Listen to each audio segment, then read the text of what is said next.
ಇಲ್ಲಿರೋ 14,400 ಜನರಲ್ಲಿ ಬೇಕಾಗಿರೋದು ಆ ಒಬ್ಬ ಕೂಲಿ.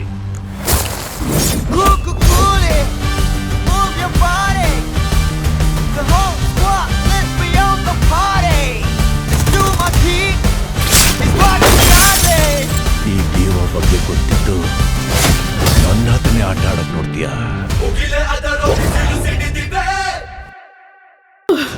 ನನ್ ಮೊಮ್ಮಗನ್ಗೆ ಏನಾಯ್ತೋ ಏನೋ. ಸಮಾಧಾನ ಮಾಡ್ಕೊಳ್ಳಿ. ಅಯ್ಯೋ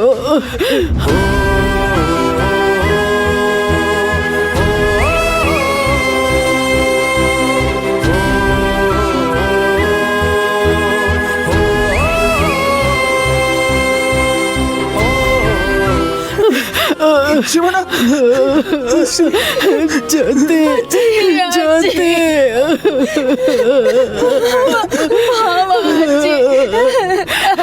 ಏನಾಯ್ತು ನನ್ ಮೊಮ್ಮಗನ್ಗೆ? ಏನಾಯ್ತು? ಆಕ್ಸಿಡೆಂಟ್ ಆಗೋಯ್ತು, ತುಂಬಾ ರಕ್ತ ಹೋಗಿದೆ, ಡಾಕ್ಟರ್ ಏನು ಹೇಳಕ್ ಆಗಲ್ಲ ಅಂತ ಹೇಳ್ತಿದ್ದಾರೆ. ಅಯ್ಯೋ ಏನಪ್ಪ, ಯಾಕಪ್ಪ ಹಿಂಗ್ ಮಾಡ್ಬಿಟ್ಟೆ? ನನ್ ಮೊಮ್ಮಗನ್ನ ನೀನೇ ಕಾಪಾಡ್ಬೇಕಪ್ಪ, ನೀನೇ ಕಾಪಾಡ್ಬೇಕು.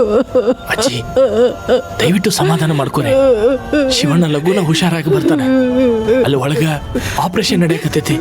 ನೀವು ಹಿಂಗ ಕೂಗಾಟ ಕಿರ್ಚಾಟ ಮಾಡಿದ್ರಿ ಅಂತಂದ್ರೆ ಒಳಗ ಡಿಸ್ಟರ್ಬ್ ಆಕೈತಿ.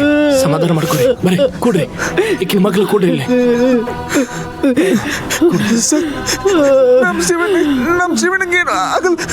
ಏನಾಗಂಗಿಲ್ಲ ಕೆಂಪ, ಒಳಗ ಆಪರೇಷನ್ ನಡೆಯಕತ್ತೈತಿ. ಸ್ವಲ್ಪ ಸಮಾಧಾನದಿಂದ ಕಾಯೋಣಂತ. ನಾವ ಸುಮ್ನೆ ಏನೇನೋ ಕಲ್ಪಿಸ್ಕೊಳ್ಳೋದು ಬೇಡ.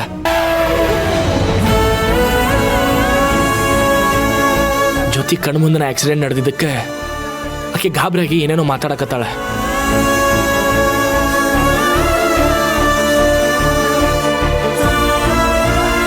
ಶಿವಣ್ಣಂಗೆ ಏನೂ ಆಗಂಗಿಲ್ಲ, ಸಮಾಧಾನ ಮಾಡ್ಕೋರಿ. ನೀವೇನೇ ಹೇಳಿದ್ರು ನಮ್ ಶಿವಣ್ಣನ ಮಕ್ಕ ನೋಡಗಂಟ ಸಮಾಧಾನ ಆಗಕ್ಕಿಲ್ಲ ಸರ್.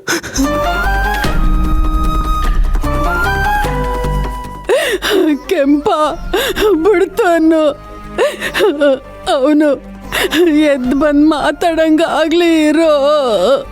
ನನ್ನ ಮೊಮ್ಮಗ ಊರಿಗೆ ದ್ಯಾವ್ರಿದ್ದಂಗೋ.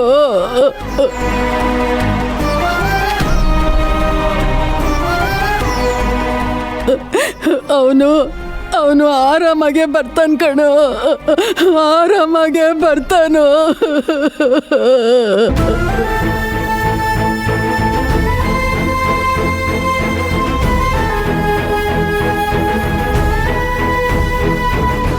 ರೀ, ಶಿವರಾಜುಗೆ ಏನು ಆಗೋದಿಲ್ಲ ತಾನೆ? ನನ್ಗೆ ಯಾಕೋ ತುಂಬಾ ಭಯ ಆಗ್ತಿದೆ ರೀ. ಸಾವಿತ್ರಿ, ಏನು ಆಗುತ್ತಿಲ್ಲ, ಸಮಾಧಾನ ಮಾಡ್ಕೋ. ಅದೇನಾಗಿದೆ ಅಂತ ಹೋಗಿ ನೋಡೋಣ ಬಾ. ರೆಡಿ? ಏ ಭಾರ್ಗವಿ, ಈ ಸಾವಿತ್ರಿ ಬಡ್ಕೋತಾ ಇರೋದನ್ನ ನೋಡ್ತಾ ಇದ್ರೆ ಶಿವಣ್ಣ ಏನಾದ್ರೂ ಇವತ್ತೇ ನಿಗರ್ಕೊಂಡ್ಬಿಡ್ತಾನ? ಹೂನಮ್ಮ, ನಂಗೂ ಯಾಕೋ ಹಂಗೆ ಅನ್ನಿಸ್ತಿದೆ.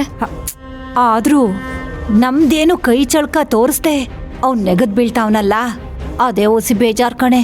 ಅಮ್ಮ, ಹೆಂಗೋ ಒಂದು ಒಟ್ನಲ್ಲಿ ಸಾಯ್ತಿದಾನಲ್ಲ, ಅದಕ್ಕೆ ಖುಷಿ ಪಡು. ಏಯ್, ನಾವಿವಾಗ ಖುಷಿ ಪಟ್ಬಿಟ್ರೆ ಇವ್ರೆಲ್ರು ಸೇರ್ಕೊಂಡು ನಮ್ಮನ್ನೇ ಆಸ್ಪತ್ರೆಗೆ ಮಲ್ಗಿಸ್ಬಿಡ್ತಾರೆ. ಬಾ ಬಾ ಬಾ, ಡ್ರಾಮಾ ಮಾಡೋಣ ಬಾ.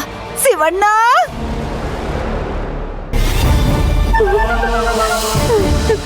ಕೆಂಪ, ಜ್ಯೋತಿ ಜ್ಯೋತಿ, ಈಗ ಶಿವರಾಜು ಎಲ್ಲಮ್ಮ ಏನಾಯ್ತು? ಅಲ್ಲ, ನೀವಿಬ್ರು ಒಂದಾಗಿ ಚೆನ್ನಾಗಿರ್ತೀರಾ ಅನ್ನೋ ಸುದ್ದಿ ಕೊಡ್ತೀರಾ ಅಂದ್ರೆ ಏನಮ್ಮ ಇದೆಲ್ಲ? ಪ್ರಾಣಕ್ಕೇನು ಅಪಾಯ ಇಲ್ಲ ತಾನೆ? ನನ್ಗೆ ಏನ್ ಹೇಳ್ಬೇಕು ಅಂತ ಗೊತ್ತಾಗ್ತಿಲ್ಲ ಚಿಕ್ಕಪ್ಪ.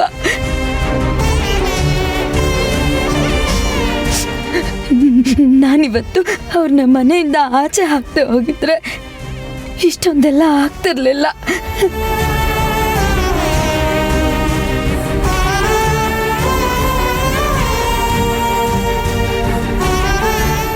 ನನ್ನಿಂದ ಇಷ್ಟು ದೊಡ್ಡ ಅನಾಹುತ ಆಗುತ್ತೆ ಅಂತ ನಾನು ಅನ್ಕೊಂಡೇ ಇರಲಿಲ್ಲ.